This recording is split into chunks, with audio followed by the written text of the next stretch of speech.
Hello all, welcome back to another new video of Learn with Bhavna. Welcome back or welcome to another new video of Learn with Bhavna. तो हम start करें question 3। अगर आपको नहीं पता है तो हम असाइनमेंट्स के क्वेश्चन में डिस्कस कर रही हूँ for July 24 and Jain 25 batch. जितनी भी इंपॉर्टेंट डिटेल्स है असाइनमेंट की वो मैंने अपनी फर्स्ट वीडियो जो क्वेश्चन 1 की वीडियो उसमें ऑलरेडी डिस्कस की है। अगर आप और डिटेल में जानना चाहते हो कि आपको असाइनमेंट कैसे करना है, किन चीज़ों का आपको ध्यान रखना है, तो आप मेरी वो वाली वीडियो देख सकते हैं।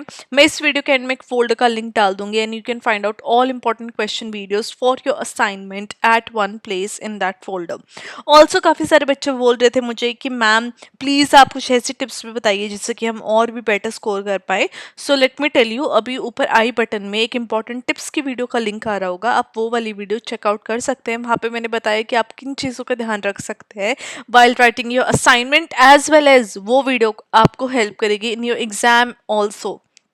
एग्जाम में भी आपको कैसे आंसर राइटिंग करनी है उसमें भी वो वीडियो आपको बहुत ज़्यादा हेल्प करेगी। तो वो वाली वीडियो ज़रूर चेकआउट करना। वो वीडियो देखे बिना आप अपनी आंसर राइटिंग मत करना please. I am mentioning this again and again because अगर आप वो वीडियो देखोगे तो आपको बहुत सारी चीज़ों का आइडिया आएगा कि आपको किस तरीके से आंसर राइटिंग आप कर सकते हो, क्या क्या ट्रिक्स एंड टिप्स आप फॉलो कर सकते हो ताकि आप एग्जामिनर का जो फोकस है वो इम्पोर्टेंट पॉइंट्स पे ले आओ and examiner can give you even better marks. तो वो वाली वीडियो आप ज़रूर चेकआउट करना। चलो अब स्टार्ट करते हैं हमारा क्वेश्चन 3, जहाँ पे हमें बात करनी है लेवी स्ट्रॉस और एडमंड लिंच की और एडमंड लीच की सॉरी, और उनका कंट्रीब्यूशन क्या रहा है सोशल स्ट्रक्चर की अंडरस्टैंडिंग में, किन थॉट प्रोसेस से, किन sociology of school of thought process से दोनों बिलोंग करते थे और दोनों के जो पर्सपेक्टिव थे वो क्या थे regarding social structure. Now starting with the answer, जो आपका फर्स्ट पैराग्राफ रहेगा वो हमेशा इंट्रोडक्शन का रहेगा।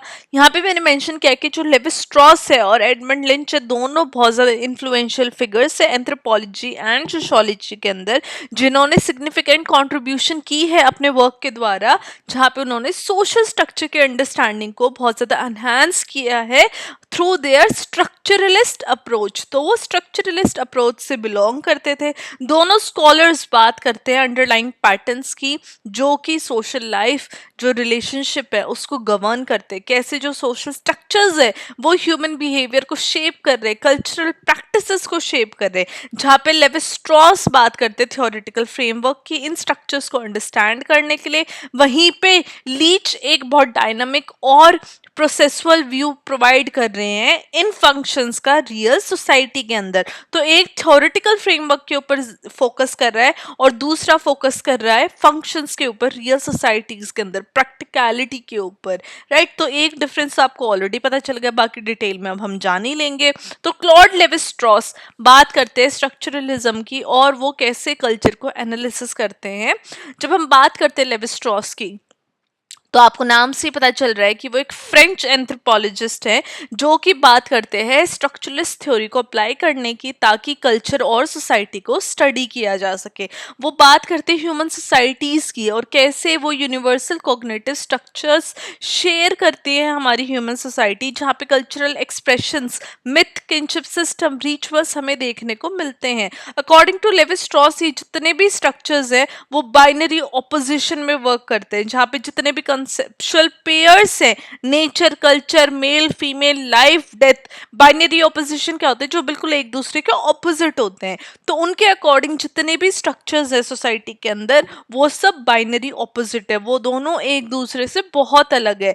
जैसे फॉर एग्जाम्पल यहाँ पे नेचर और culture, male and female, life and death, तो इसके ऊपर लेवी स्ट्रॉस की ने बात की है। फॉर एग्जाम्पल अगर हम बात करें, जब उन्होंने मिथ को स्टडी किया था तो लेवी स्ट्रॉस ने दिखाया थी कैसे जो स्टोरीज है डिफरेंट कल्चर की वो कैसे हर एक कल्चर के अंदर सिमिलर स्ट्रक्चरल पैटर्न्स हमें देखने को मिलते हैं। इवन दो जो कंटेंट है वो डिफरेंट हो सकता है लेकिन जो कल्चरल वैल्यूज है, जो स्ट्रक्चरल पैटर्न्स है उन मिथ्स की, उन स्टोरीज की, वो सिमिलर स्ट्रक्चरल पैटर्न को फॉलो करती है। जहाँ पे वो बात करते हैं कि जो मिथ है वो रिजॉल्व करते एक फंडामेंटल कॉन्ट्रोडिक्शन को सोसाइटी के अंदर, जैसे कि tension between life and death. तो जो उनकी एनालिसिस थी ऑडिपस मिथ की, उन्होंने रिवील किया था एक जो स्ट्रक्चर है वो कैसे रीअकर होता है, और वो एड्रेस करते हैं ओपोजिशन जो किनशिप और नेचुरल रिलेशनशिप्स के अंदर हमें देखने को मिलती है, जहाँ पे जो मिथ है वो एनकोड करता है यूनिवर्सल ह्यूमन कंसर्न्स को। अब अगर हम बात करें सोशल स्ट्रक्चर के कॉन्टेक्स्ट में, तो लिविस स्ट्रॉस ने बात की थी किनशिप सिस्टम के बारे में, जो कि पर्टिकुलरली इन्फ्लुएंशियल होती है। उन्होंने बात की थी कि किनशिप एक ऐसा सिस्टम है जहाँ पे रूल्स और रिलेशनशिप हमें देखने को मिलती है जो कि हमारी सोशल लाइफ को ऑर्गेनाइज करती है। उन्होंने बात किया था कि कैसे विमेन को एक्सचेंज किया जाता है मैरिज के अंदर, और वो एक फंडामेंटल प्रिंसिपल है। फॉर एग्जाम्पल अगर हम काफी ज्यादा ट्राइबल सोसाइटीज के अंदर देखते हैं आज भी, तो एक्सोगेमी फॉलो की जाती है, मतलब कि अपने ग्रुप के बाहर शादी की जाती है, जो कि एक मैकेनिज्म बन जाता है अलायंसेस क्रिएट करने का, राइट, रिलेशन क्रिएट करने का डिफरेंट क्लैंस के अंदर, उन दोनों ट्राइबल सोसाइटीज के अंदर रिलेशन बन जाता है, राइट। जिस ट्राइब से एक फीमेल गई है अपने हस्बैंड की ट्राइब में, तो उन दोनों की ट्राइब में क्या अलायंसेस रिलेशन बन जाता है डिफरेंट क्लैंस के अंदर, जो कि रेसिप्रोसिटी को दर्शाता है।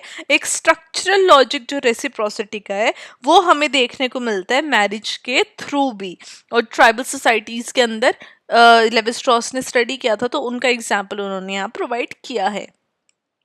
ना बात कर लेते हैं एडमंड लिंच की। एडमंड लिंच एक ब्रिटिश एंथ्रोपोलॉजिस्ट थे जिन्होंने स्ट्रक्चरलिस्ट आइडिया के ऊपर और भी बात की। उन्होंने एक बहुत डायनामिक और कॉन्टेक्स्ट सेंसिटिव अप्रोच अपनाई थी, जहां पे उन्होंने बात किया था कि जितने भी सोशल स्ट्रक्चर्स हैं वो एक जैसे नहीं होते हैं, वो स्टैटिक नहीं है, बट वो विद टाइम वो चेंज हो रहे हैं ह्यूमन इंटरेक्शन के द्वारा, नेगोशिएशन के द्वारा। अनलाइक लेवी स्ट्रॉस जिन्होंने यूनिवर्सल पैटर्न्स के ऊपर बात की है, लेवी स्ट्रॉस ने क्या बोला था कि जो हर सोसाइटी है, जो हर एक सोशल स्ट्रक्चर है सोसाइटीज के अंदर, वो सब यूनिवर्सल है। बट यहाँ पे एडमंड लिंच कह रहे हैं कि स्टैटिक नहीं होते सोशल स्ट्रक्चर्स, वो बहुत ज्यादा कॉन्स्टेंटली चेंज हो रहे हैं। वो जहाँ पे ह्यूमन इंटरेक्शंस चेंज हो रही हैं, नेगोशिएशंस हो रही हैं between communities, between societies, between people.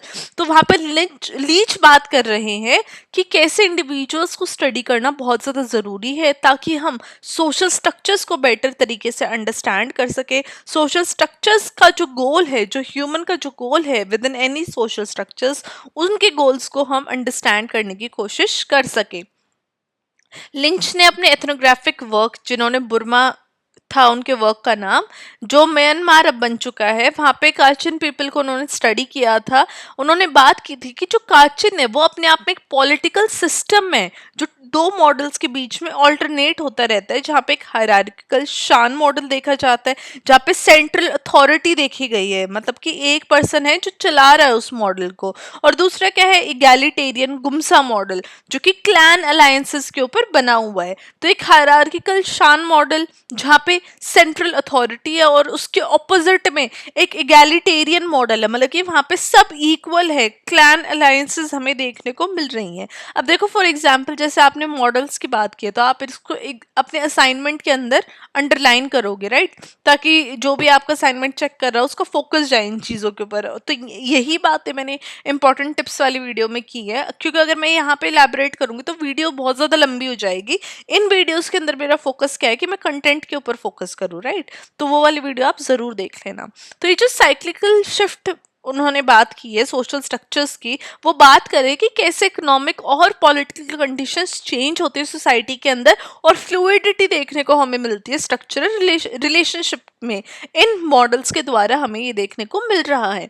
Leach ने ये बात भी की है कि जो सिंबल्स है उनका कितना ज़्यादा इंपॉर्टेंट रोल है किसी भी सोशल स्ट्रक्चर को मेंटेन करने में या फिर चैलेंज करने में। फॉर एग्जाम्पल, जब उन्होंने रिचुअल्स की स्टडी की थी तो उन्होंने बात की थी सिंबॉलिक एक्शन की, जो कि हेल्प कर रहे हैं किसी भी पावर रिलेशनशिप को रीइंफोर्स करने में या फिर नेगोशिएट करने में।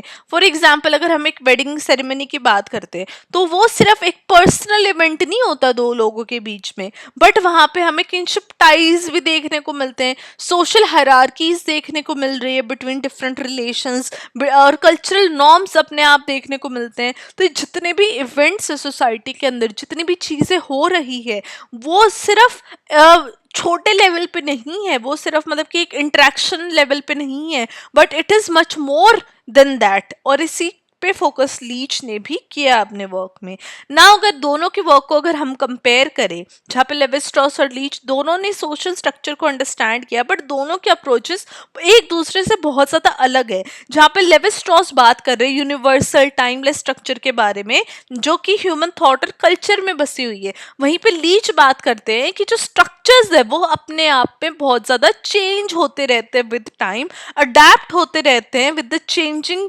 Human nature, with the changing human interactions.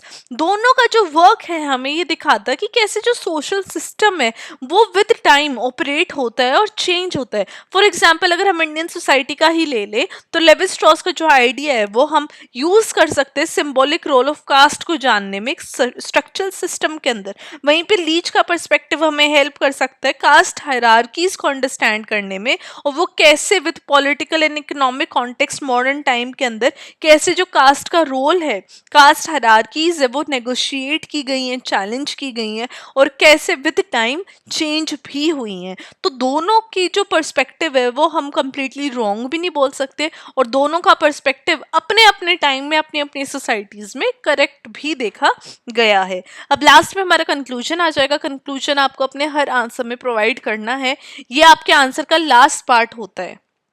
Right, conclusion में मैंने मेंशन किया कि जब हम लेवी स्ट्रॉस और लीच की कंट्रीब्यूशन की बात करते हैं सोशल स्ट्रक्चर में, तो हम एक यूनिवर्सल पैटर्न्स और कॉन्टेक्चुअल वेरिएशंस देख रहे हैं ह्यूमन सोसाइटीज के अंदर।